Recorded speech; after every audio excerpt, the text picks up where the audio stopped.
Esta noite nós vamos meditar, pensar sobre uma das passagens mais conhecidas dos evangelhos, que é conhecida como a parábola do semeador. Marcos capítulo 4, verso 1 a 9.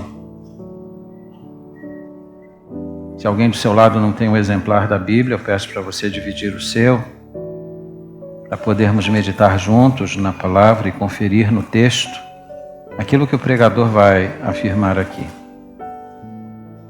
Essa é uma passagem que está nos 3 evangelhos, e em cada evangelho você vai encontrar alguns detalhes interessantes sobre este texto. Marcos capítulo 4, verso 1 a 9, o texto diz: voltou Jesus a ensinar à beira-mar, e reuniu-se numerosa multidão a ele, de modo que entrou num barco onde se assentou, afastando-se da praia. E todo o povo estava à beira-mar na praia. Assim lhes ensinava muitas coisas por parábolas no decorrer do seu doutrinamento. Ouvi, disse ele, eis que saiu o semeador a semear. E ao semear uma parte caiu à beira do caminho, e vieram as aves e a comeram. Outra caiu em solo rochoso, onde a terra era pouca, e logo nasceu, visto que não ser profunda a terra. Saindo, porém, o sol a queimou, e porque não tinha raiz, secou-se. Outra parte caiu entre os espinhos, e os espinhos cresceram e a sufocaram, e não deu fruto. Outra, enfim, caiu em boa terra, e deu fruto, que vingou e cresceu, produzindo a 30, a 60 e a 100 por 1. E acrescentou: quem tem ouvidos para ouvir, ouça. Que Deus abençoe a sua palavra. Vamos orar. Ó Deus, diante da tua palavra, com temor e tremor eu te peço a instrumentalidade nesta hora. Abençoa-me na exposição do texto e abençoe cada pessoa que vai ouvir. Que teu Espírito Santo opere neste lugar, opere a obra do convencimento, que haja edificação para o corpo de Cristo e haja salvação para aqueles que não te conhecem. Eu suplico esta bênção humildemente, no nome santo e precioso de Jesus. Amém. Por favor, tome assento.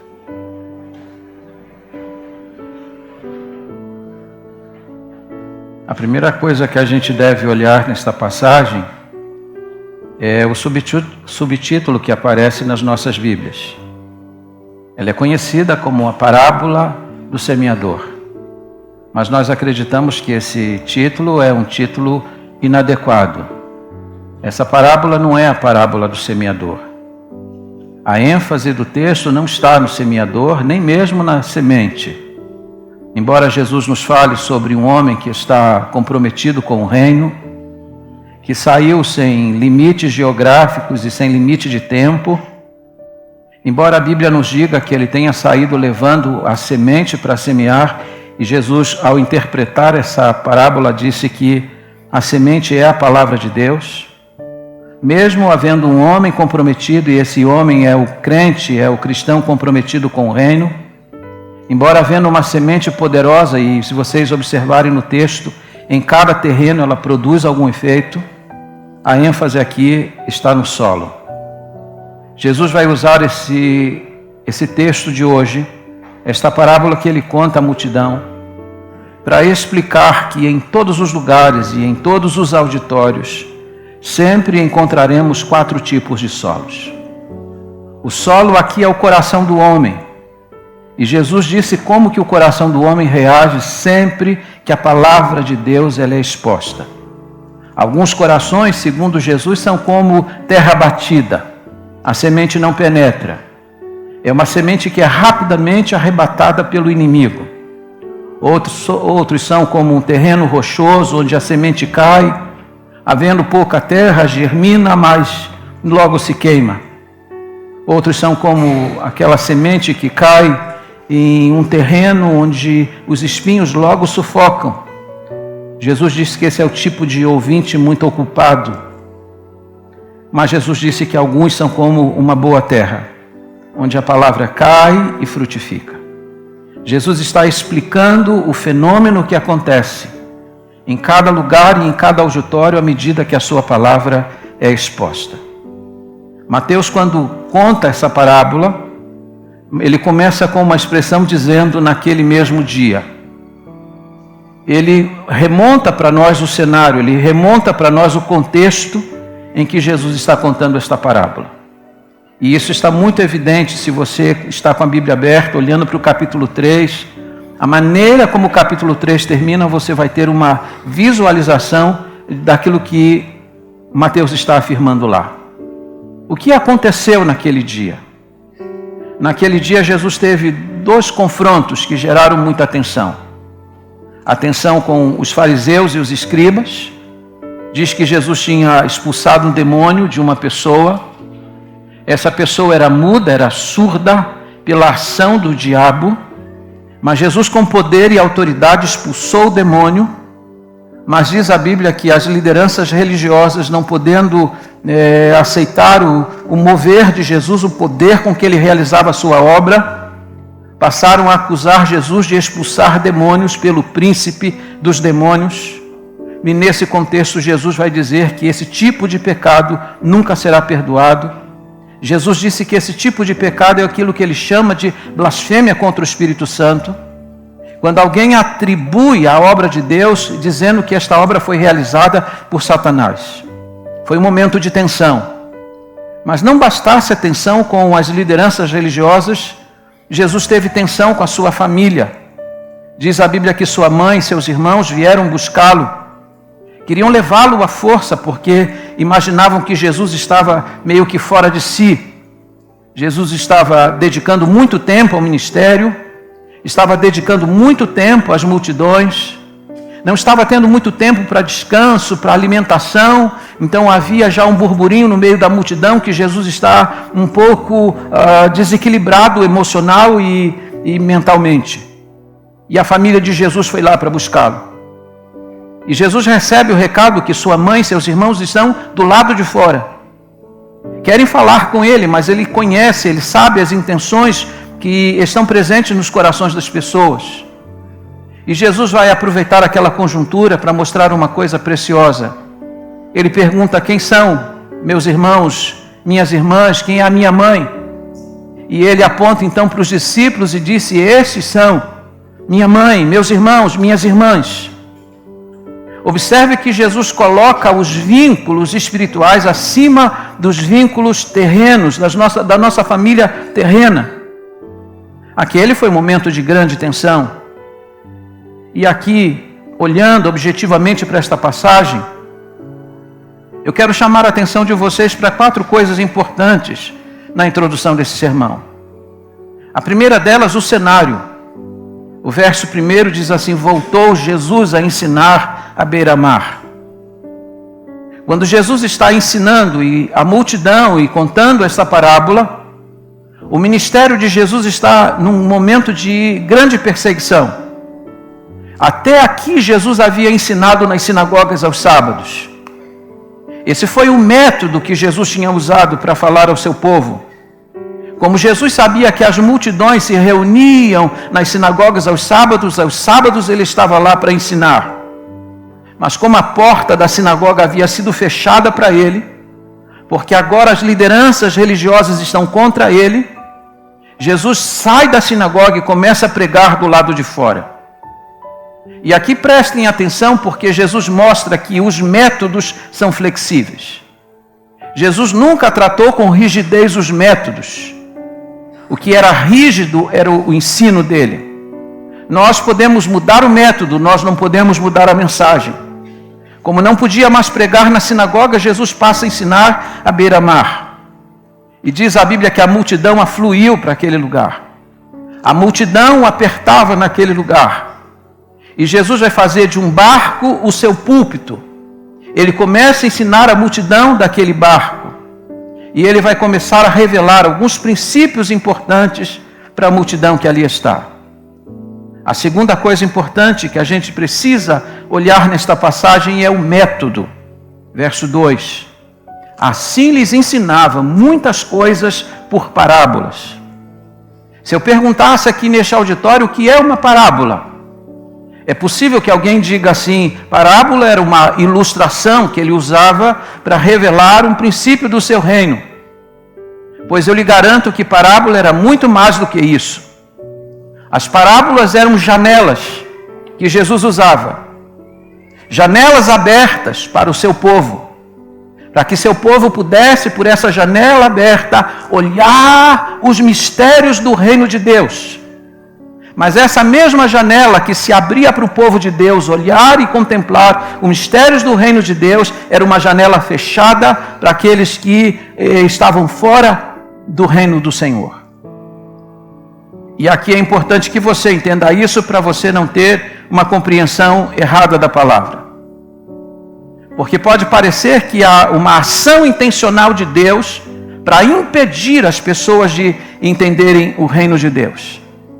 Na verdade, Jesus está fechando a janela do reino de Deus, ou da compreensão do reino de Deus, exatamente para aquelas pessoas cujo coração estava fechado para ele. Os fariseus, os escribas, aqueles que estavam lutando contra ele, perseguindo o ministério dele, à medida que ouviam as parábolas não podiam entender. Porque Jesus disse que essas parábolas eram revelação para aqueles que pertenciam ao seu reino. Veja o que Jesus vai dizer, porque Jesus é indagado no verso 10. Diz o texto: quando Jesus ficou só, os que estavam junto dele com os 12, não eram apenas os discípulos, o interrogaram a respeito das parábolas. Ele lhes respondeu: a vós outros vos é dado conhecer o mistério do reino de Deus, mas aos de fora tudo se ensina por meio de parábolas. Para uns é janela aberta, para outro é janela fechada. Para uns é para mostrar como que o reino de Deus ele se manifesta. Para outros é manter a janela fechada, porque os mistérios do reino só podem ser compreendidos pelos filhos do reino.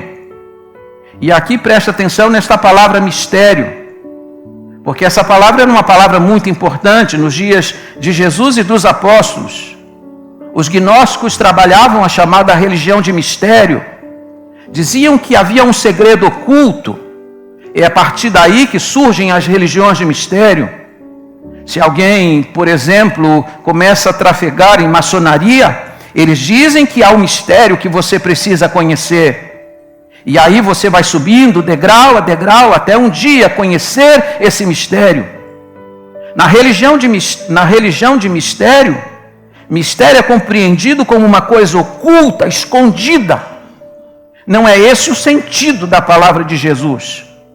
Até porque a Bíblia diz em Colossenses 1:26 que Cristo é o mistério de Deus que foi revelado.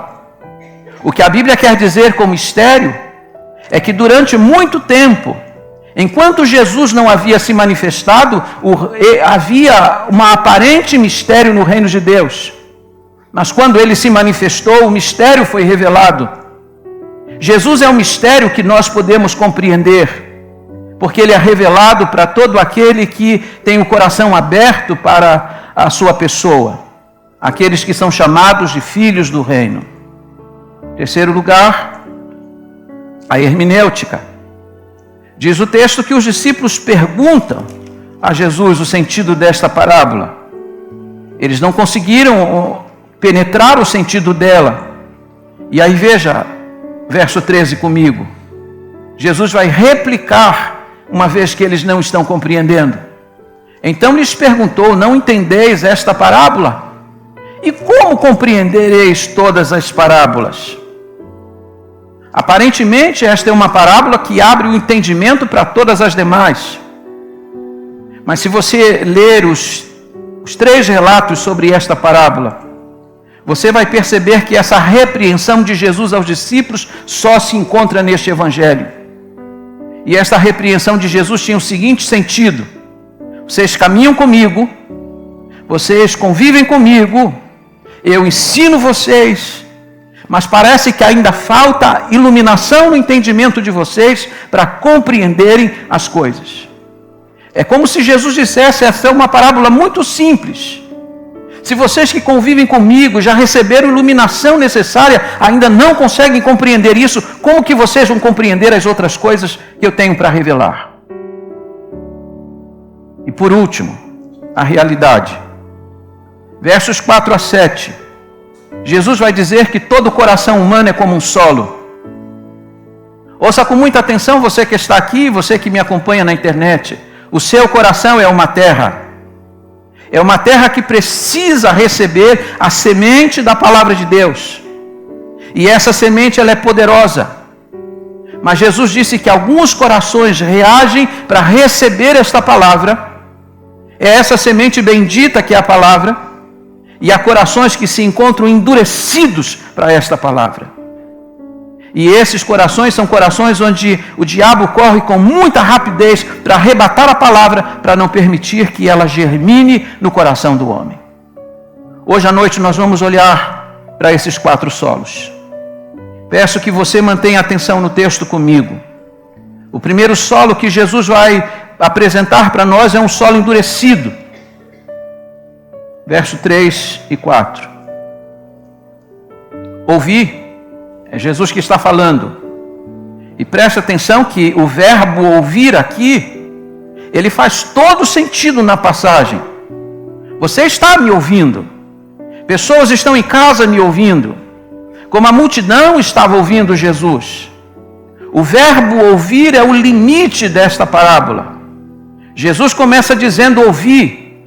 Quando ele termina a parábola, ele disse, quem tem ouvidos, ouça. Ouvir é o segredo. Mas como é que você ouve a palavra de Deus? Como que você recebe a palavra de Deus? Agora mesmo, enquanto você está ouvindo, como que o seu coração está para ouvir a palavra de Deus? Jesus disse, ouvi, eis que saiu o semeador a semear. E ao semear uma parte, caiu à beira do caminho. E vieram as aves e a comeram. Jesus vai dar a interpretação deste ponto. Ele vai dizer lá no verso 14 e 15. O que semeia, semeia a palavra. E são estes os da beira do caminho, onde a palavra é semeada. Enquanto a ouvem, logo Satanás atira a palavra semeada neles. Jesus apresenta aqui um caminho. Uma terra que um dia foi uma terra boa. Uma terra propícia, uma terra que aparentemente estava arada, pronta para ser semeada, mas que ao longo do tempo foi sendo endurecida para a palavra. Ele apresenta esse terreno como sendo um caminho. Eu sou do interior, eu sou de um lugar onde havia muitas trilhas, criadas no meio da mata. Para sairmos do lugar onde eu nasci, nós saímos pelo meio da mata. E no meio da mata existem aquelas trilhas. Terra batida, tanta gente passando para lá e para cá, aquele terreno foi endurecendo. É essa imagem que Jesus está apresentando aqui. Ele está falando de um coração que um dia foi um coração sensível para ouvir a voz de Deus. De um coração que um dia esteve pronto para ouvir a voz de Deus. Mas que ao passar do tempo, esse coração foi se endurecendo, foi se endurecendo, foi se endurecendo, a ponto de agora a palavra cair e não fazer mais efeito. Quem sabe não seja o seu coração assim. E aí perceba que esse terreno, que um dia foi um terreno propício para a palavra, se endureceu, porque diz Jesus que por ali passaram algumas pessoas. Elas foram pisando aquele terreno. Corações que foram pisados. Corações que foram apertados pelos pés de alguém. E agora o coração está endurecido e não recebe mais a palavra do Senhor. Ele até ouve, mas essa palavra não é recebida. A minha experiência pessoal diz que esses corações foram pisados por pessoas, foram pisados por circunstâncias. Na minha experiência ministerial de 36 anos praticamente, eu já encontrei pessoas cujo coração está endurecido por causa de representantes da fé.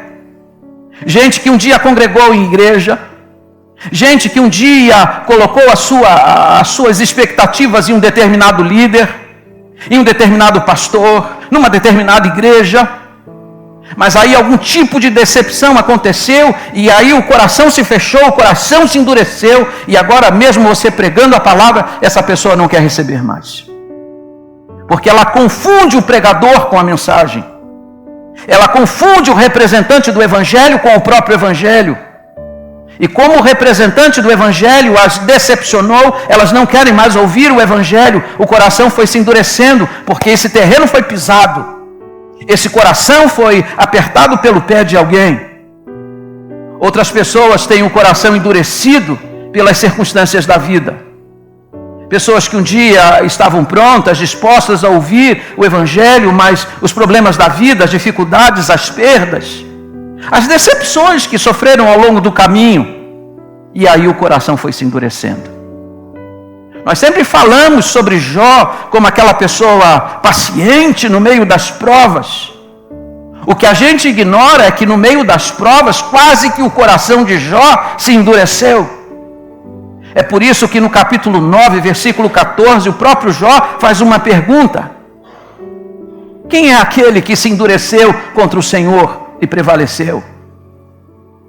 Porque às vezes os problemas endurecem o coração da gente. Eu conheci um casal muito crente lá no Rio de Janeiro, muito dedicado. E foram assim até que nasceu a filhinha. Nasceu com um problema congênito. E aquilo foi o suficiente para que o coração se endurecesse. E diziam: pastor, nós não queremos mais ouvir. Nós não queremos mais o Evangelho. Veja o que Deus fez conosco. Às vezes os problemas da vida endurecem o coração. Quem sabe o seu coração não tenha se endurecido. Quem sabe você não está aqui como aquelas pessoas que um dia tinham cheio de ouvir sobre Deus, que amavam a palavra de Deus, mas aconteceram coisas pelo meio do caminho e hoje o seu coração está completamente endurecido. Seu coração não recebe mais a palavra. Segundo lugar, corações superficiais. Verso 5 e verso 6. E depois Jesus vai dar a interpretação. E outra caiu em solo rochoso, onde a terra era pouca, e logo nasceu, visto não ser profunda a terra. Saindo, porém, o sol a queimou, porque não tinha raiz, e secou-se. E agora veja a interpretação que Jesus vai dar desses dois versos. Versos 16 e 17. Semelhantes são estes, os semeados em solo rochoso, os quais, ouvindo a palavra, logo a recebem com alegria. Mas eles não têm raiz em si mesmos, sendo antes de pouca duração. Em lhes chegando a angústia ou a perseguição por causa da palavra, logo se escandalizam. Quando você ouve a interpretação que Jesus dá acerca desse tipo de coração, você compreende o que Jesus está falando. Jesus está falando de gente que um dia ouviu a palavra. E ouviu a palavra e recebeu imediatamente a palavra. Existem dois princípios aqui para a gente observar. Por favor, projeta. Primeiro, a resposta rápida e imediata. Se você observar, Jesus disse logo. E logo aqui é imediatamente. John Mackay disse que esse ouvinte é o ouvinte volúvel. Ele é leviano. Ele recebe a palavra sem refletir sobre ela. Ele abraça o Evangelho com muita rapidez. Mas ele faz isso sem qualquer tipo de reflexão. Mas ele que abraça com rapidez este Evangelho, não manifesta uma coisa que é importante no Evangelho, que se chama perseverança. Quando Paulo escreve aos Gálatas, ele faz uma pergunta. Ele disse: vocês receberam o Evangelho, vocês estavam correndo tão bem, vocês começaram bem a carreira, quem lhes impediu de a completar? Tem gente que ouve o Evangelho e abraça o Evangelho na hora, mas com a mesma rapidez com que abraça o Evangelho, abandona o Evangelho. Por quê? Observe que Jesus está associando a mensagem do Evangelho a uma semente que caiu na terra. E ele disse que uma parte, 25% daquilo que o semeador semeou no meio dos pedregais. Diz a palavra que sobre aquela pedra havia um pouquinho de terra. Quando a semente caiu, ela germinou. Mas como não havia como aprofundar a raiz, vindo o sol, logo se secou. O sol que é benéfico para as plantas, porque nenhuma planta pode sobreviver sem o sol, esse mesmo sol queimou, levou a planta à morte. O que Jesus está dizendo aqui? E é importante que você que está aqui entenda, porque muita gente foi atraída ao Evangelho pelas bênçãos que o Evangelho pode trazer, mas não foram atraídas pelo Evangelho. Foram atraídas pelas guloseimas do Evangelho, mas não pelo Evangelho. Disseram assim: olha, venha, você vai ter muitas vitórias, muitas bênçãos na sua vida. Mas essas pessoas não foram preparadas para a realidade do Evangelho. Evangelho, necessariamente, ele implica em muitas vicissitudes. O caminho de Jesus, necessariamente, ele sempre passa pela cruz. Mas muitas pessoas que abraçam o Evangelho, elas vêm pensando só nas coisas boas do Evangelho, sem pensar nas implicações que ele pode trazer. Eu sou crente há quase 50 anos. Daí vocês devem deduzir a minha idade. E já passei por muitas provas por causa do Evangelho. Já sofri muitas zombarias por causa do Evangelho. Já fui pressionado por professores em sala de aula por causa do Evangelho. Há pessoas que, quando se deparam com as dificuldades que o Evangelho traz, elas recuam, porque elas dizem: eu não vim para o Evangelho para experimentar isso. Eu vim para experimentar as delícias que o Evangelho pode trazer. E aqui é importante, porque eu estou falando com pessoas e possivelmente com gente que ainda não tomou uma decisão ao lado de Cristo. Se você hoje à noite tomar uma decisão de vir a Cristo, precisa vir a Cristo consciente. Lembre-se de um fato: Cristo carregou uma cruz. Cristo sofreu em sua vida e em seu ministério. Seria incoerente você querer caminhar com Cristo e não experimentar o peso da cruz sobre os seus ombros. Aliás, Jesus foi de uma honestidade muito grande quando ele pregava. Ele disse certa vez em Lucas 5:53, se alguém quer vir após mim, 9:53, se alguém quer vir após mim, negue-se a si mesmo, tome cada dia a sua cruz e siga-me. Lembre-se que todo seguidor de Jesus tem que sofrer e acaba sofrendo as implicações do reino. Mas muitas pessoas que vêm para o Evangelho, quando se deparam com as dificuldades que o Evangelho impõe, elas batem em retirada. De Jesus que falta a elas perseverança. E a palavra perseverança é uma palavra importante na Bíblia. 1 Coríntios 15:58, Paulo disse: sejam constantes, abundantes, perseverantes. A Bíblia diz que aquilo que permanecer é que terá valor. Não importa se você chega aqui e diz: eu passei 10 anos dentro da igreja, 20 anos de Evangelho, 30 anos de Evangelho.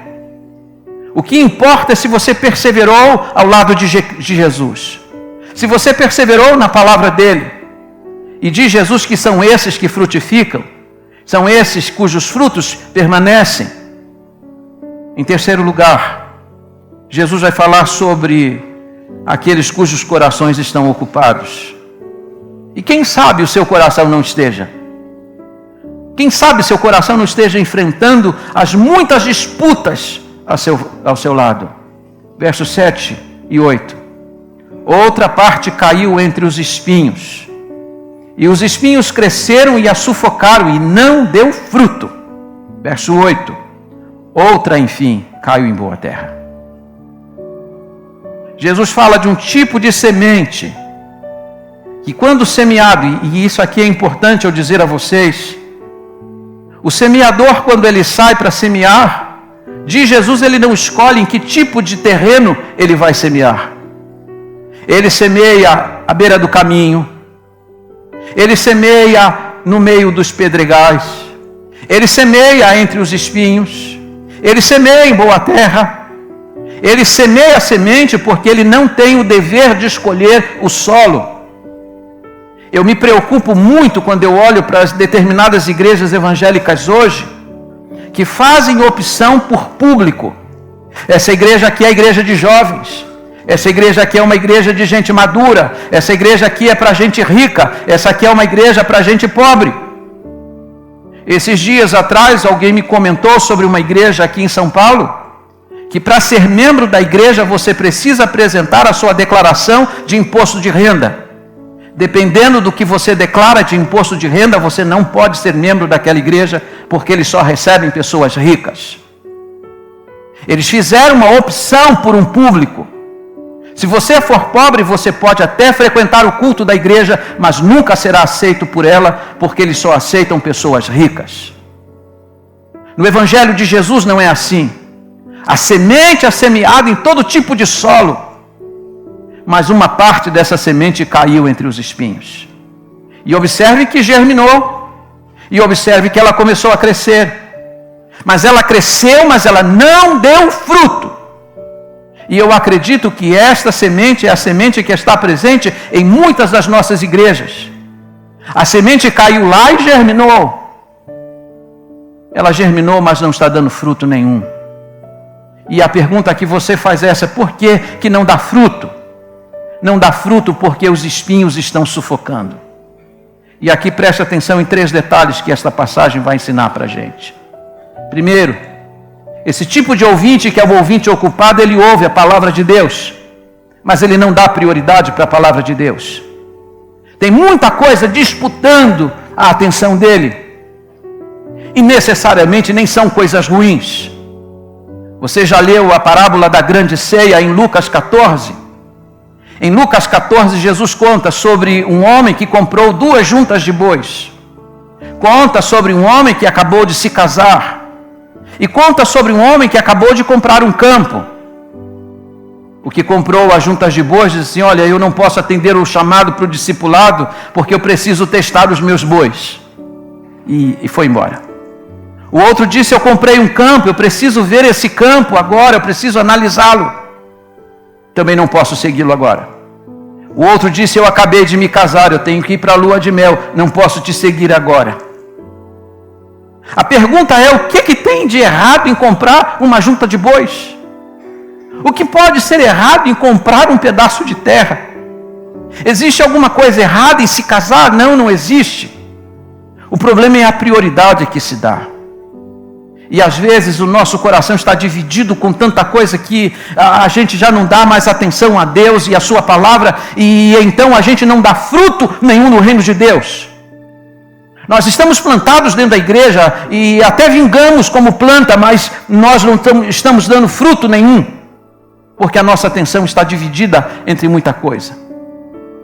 E coisas que às vezes nem são necessariamente ruins. Trabalho não é ruim, comprar terra não é ruim, casar não é ruim, mas quando essas coisas ocupam o lugar de Deus, elas passam a sufocar a palavra de Deus e ela se torna infrutífera na sua vida. Segunda coisa que a gente percebe no ouvinte, cujo coração está muito ocupado, é que ele não frutifica, porque ele está fascinado pelas riquezas desta vida. E observe que fascinação é uma palavra muito forte aqui nesta passagem. Observe comigo como que Jesus vai interpretar esse coração que está ocupado com muita coisa. Ele disse, verso 18 e 19: outros, os semeados entre os espinhos, são os que ouvem a palavra, mas os cuidados do mundo, e aí você coloca o campo, o casamento, você coloca juntas de bois, são as coisas necessariamente, que não são necessariamente ruins, mas que estão ocupando e disputando sua atenção. E ele logo em seguida diz: a fascinação da riqueza e as demais ambições, concorrendo, sufocam a palavra, ficando ela o quê? Infrutífera. Fascinação das riquezas. Fascinação é uma palavra extremamente forte na passagem. Não é apenas o desejo de melhorar de vida. Tem gente aqui estudando, fazendo pós-graduação, mestrado, porque querem melhorar de vida. Isso é legítimo. Isso é legítimo. Estudar, trabalhar, querer melhorar, subir de degrau, poder oferecer algo melhor para a família, isso é legítimo. Mas não é disso que Jesus está falando. Jesus está falando de alguém que está fascinado, que só enxerga cifrão na sua frente, que olha e quer ficar rico a qualquer custo. E essa fascinação destrói a sua vida e faz com que a palavra de Deus fique infrutífera no seu viver. Eu conheci um crente muito bom crente, que era membro de uma igreja batista lá em Rondônia. Na verdade, ele não era apenas um membro da igreja, ele era vice-presidente da igreja. Era alguém que atuava com muita dedicação na igreja. Ele era gerente do Banco do Brasil, bem casado, bons filhos, vida dedicada na igreja. E aí surge no Brasil uma rede chamada Amway, vendas diretas, produtos de limpeza. Disseram assim para ele: se você dedicar 30 minutos por dia do seu tempo, você vai ganhar X de dinheiro. Mesmo ganhando bem, como gerente do Banco do Brasil, ele passou a dedicar 30 minutos e começou a ganhar dinheiro. Disseram para ele: se você dobrar de 30 para 1 hora, você vai ganhar um pouco mais. E ele dedicou 1 hora. Para encurtar a história, esse homem caiu de cabeça na Amway. Perdeu o emprego, perdeu a família, abandonou o evangelho, porque ele ficou fascinado pelas riquezas. Disseram para ele: se você fizer isso, você vai ficar muito rico, você vai ficar muito rico. E ele começou a ganhar dinheiro, mas isso destroçou a vida espiritual dele. Cuidado com fascinação. Quando o apóstolo Paulo recomenda a Timóteo, no 1 Timóteo 6, dos versos 17 a 19, ele disse: exorta, ensina, mostra para os crentes o perigo dessa fascinação. Alguns, disse ele, nessa ânsia de quererem ficar ricos, acabaram se traspassando com muitas dores. E alguns apostataram da fé, abandonaram a fé. Fascinação é uma coisa que pode trazer um grande transtorno, além de tornar a palavra de Deus infrutífera na sua vida. Terceira coisa que pode tornar a palavra de Deus infrutífera. Jesus disse: as demais ambições. E demais ambições aqui interprete como prazeres deste mundo. Você sabe que tem gente na igreja, mas ao mesmo tempo que está com um pé na igreja, outro pé está onde? No mundo. Ele é chamado de crente Raimundo. Um pé na igreja e outro no mundo. Ele está aqui fisicamente, mas o coração dele não está aqui. Ele sente saudade do mundo, ele sente saudade dos prazeres do mundo. E isso faz com que a palavra de Deus fique infrutífera no coração dele.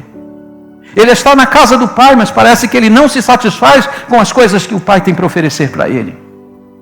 Ele está igual o filho pródigo, olhando por cima da cerca, olhando para o mundo e dizendo: veja como que o mundo é maravilhoso. Aqui a casa do papai é muito boa, mas olha só o que o mundo tem para me oferecer. Essas demais ambições de Jesus faz com que a palavra de Deus se torne infrutífera na vida dele. Quem sabe a palavra de Deus não esteja infrutífera na sua vida. Você é crente, mas você não dá frutos. O Senhor procura frutos e não encontra na sua vida. Mas diz Jesus que existe um quarto tipo de solo. Ele chama esse solo de boa terra. Aquela terra que está propícia, é o coração que é frutífero, diz o versículo 8. Outra, enfim, porque 75% das sementes até realizaram alguma coisa, mas 25% caiu em boa terra. E de Jesus deu fruto. e vingou, e cresceu, produzindo a 30, a 60 e a 100 por um. Que coração é o seu? Um coração frutífero. O que significa nesta passagem receber a palavra? Receber aqui significa ouvir de bom grado. Ouvir para reter essa palavra. Meu coração é um terreno onde a semente cai e eu a recebo e a internalizo, eu recebo de bom grado. Eu sou aquele que abre o ouvido e o coração para a palavra de Deus. E diz Jesus que nesse tipo de solo a palavra de Deus frutifica. E aqui também 3 princípios, e eu prometo que eu vou ser bastante objetivo. Primeiro, ele ouve e recebe. Porque nem todo que ouve recebe. Tem gente que ouve e põe os ouvidos fechados e o coração fechado para que a palavra não seja recebida e internalizada lá no âmago do seu ser. Segundo, ele frutifica com perseverança. Ele não é aquele que apenas ouviu, se alegrou por um tempo com a palavra, ele se alegra constantemente nela, ele persevera nessa palavra. Por isso que ela tem o poder de frutificar na sua vida. E terceiro, ele frutifica em diferentes porções. Ouça o que eu vou dizer aqui para vocês. Nem todo crente é igual. Nem todo crente apresenta os mesmos níveis de respostas à palavra de Deus. Diz Jesus que algumas sementes, elas produzem a 30, outras a 60 e outras a 100 por um. Mas todas elas frutificaram. O que Jesus quer dizer com isso? Você tem todos os dons? O irmão tem todos os dons? Eu tenho todos os dons? Não. Eu queria chegar aqui hoje, pegar aquele teclado ali, tocar maravilhoso. Vocês querem que eu toque? Eu queria chegar aqui, pegar o microfone e cantar maravilhosamente. Vocês querem que eu cante? Não, pelo amor de Deus, né?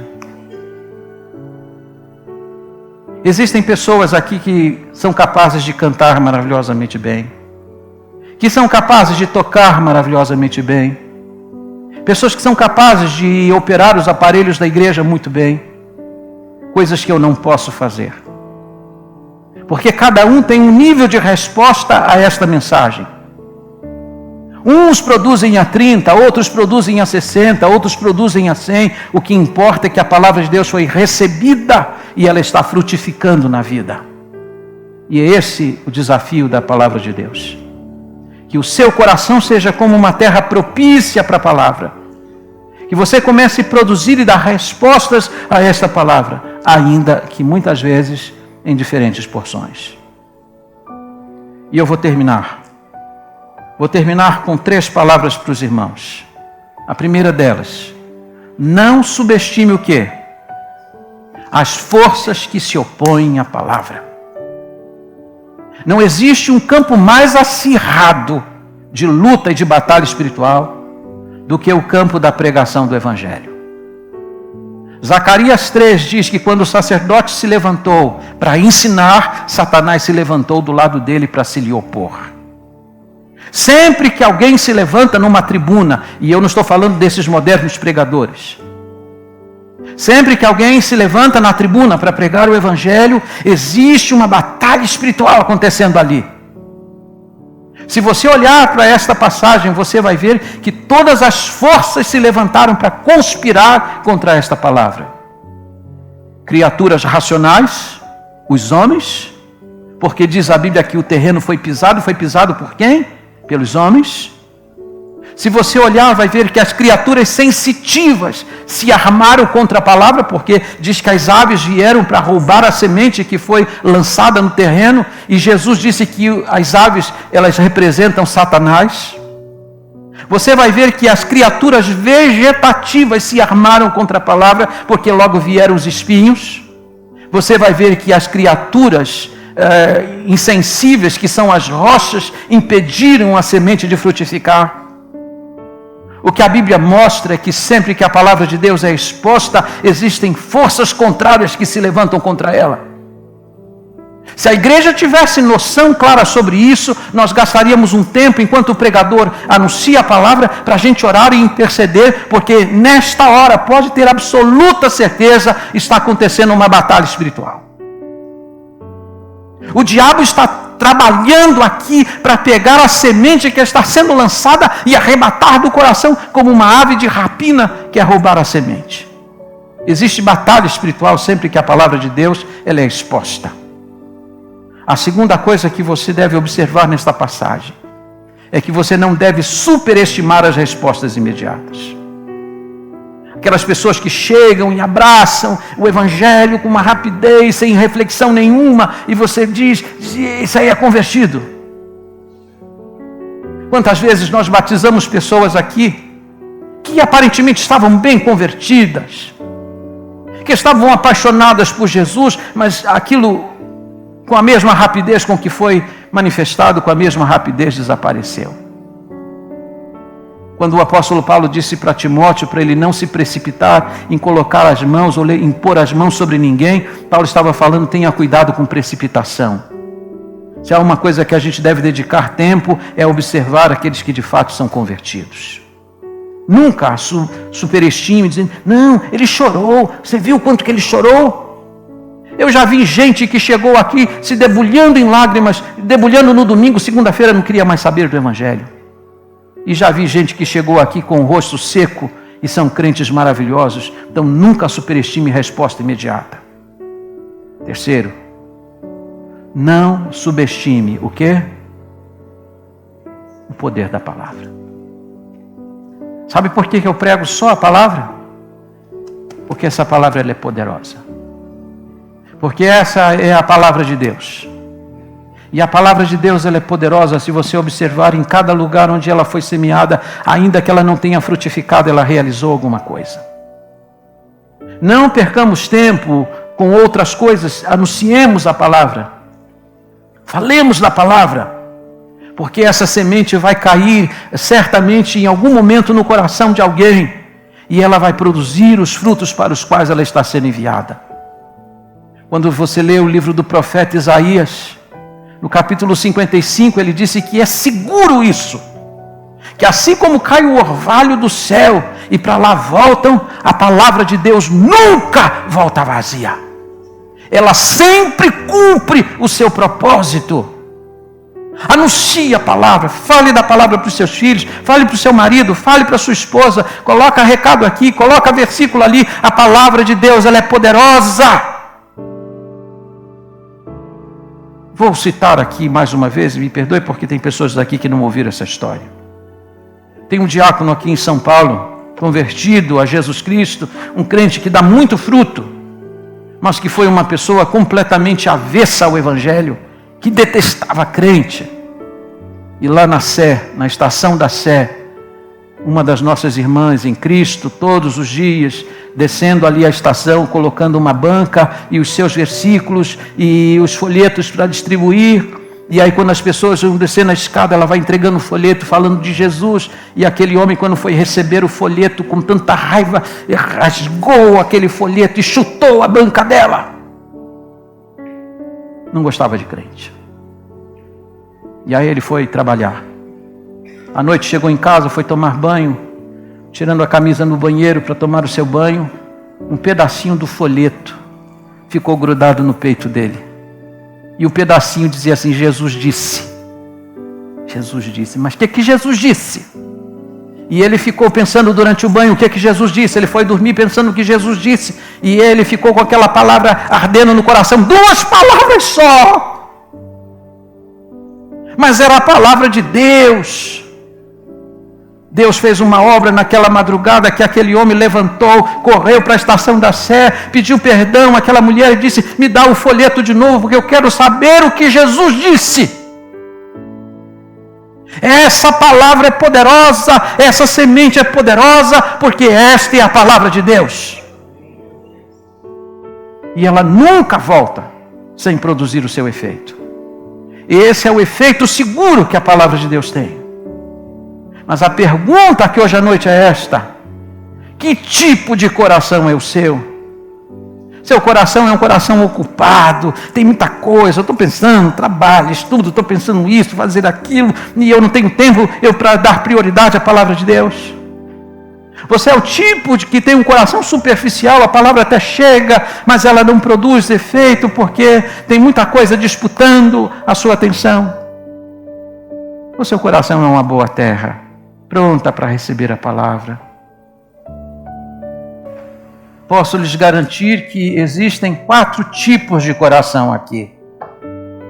Corações endurecidos, se decepcionaram com a igreja, se decepcionaram com pastores, se endureceram por causa dos problemas da vida. A palavra até é ouvida, mas ela não é recebida. Existe gente aqui cujo coração está muito ocupado, facinho, querendo ficar rico. Está com o coração dividido entre a igreja e o mundo, desejo de ter prazeres do mundo, palavra infrutífera.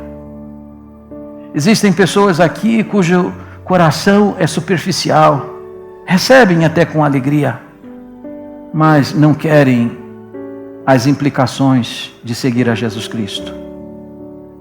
Mas eu espero em Deus que haja aqui hoje à noite pelo menos um bom coração, um bom e reto coração, como disse Lucas ao contar essa parábola. Um coração que seja uma boa terra, não apenas para ouvir a palavra, mas para recebê-la. Alguém aqui hoje à noite, pastor, eu sou essa boa terra. Eu sou essa boa terra para receber a palavra de Deus. Senhor, eu quero ser essa terra para que a tua palavra entre em mim e dê fruto. Eu quero frutificar para o teu reino.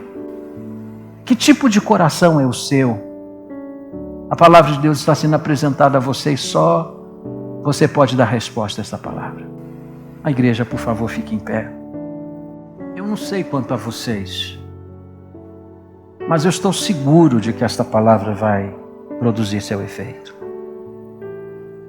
Eu tenho certeza absoluta no meu coração, porque muitas vezes a semente cai, mas ela não germina na hora. E esse é um grande mistério da palavra de Deus. Às vezes você coloca a semente na terra, parece que não aconteceu nada. Quando Lucas conta essa parábola, ele usa uma palavra automaté. Ele diz que a palavra automaticamente. E eu creio que essa palavra automaticamente, lá no interior do coração de alguém, vai começar a trabalhar a partir de agora. Vamos orar. Agradecemos-te, Senhor, pela tua palavra.